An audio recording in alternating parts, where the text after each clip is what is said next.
ma vision pour la Martinique, sur l'attractivité, c'est d'abord miser sur l'économie finalement du savoir. On a des économies qui sont beaucoup plus anciennes et qui existent toujours et qu'il faut faire évoluer et rendre compétitives par rapport au marché mondial. Mais on a aussi finalement des économies naissantes, surtout donc autour du numérique, qui sont misées sur la matière grise, sur le savoir. Selon moi, il faudrait que la Martinique justement prenne ce virage-là et puisse miser sur les différents métiers du numérique. Alors nous, on a monté donc Parallèle 14, qui finalement forme des jeunes au métier de la 3D, des effets spéciaux et des jeux vidéo. C'est une industrie qui pèse plusieurs millions d'euros à l'échelle internationale et qui est en demande constante de main-d'œuvre à travers le monde.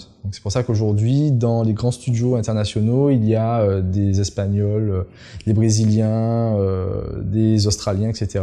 et des Martiniquais aussi, puisque nous, on a travaillé dans ces studios-là, qui évoluent et qui prennent part donc à la conception de films que vous voyez au cinéma. Selon moi, il y aurait effectivement 3 leviers qui permettraient de rendre le territoire attractif. Le premier, en fait, c'est donc des incitations fiscales.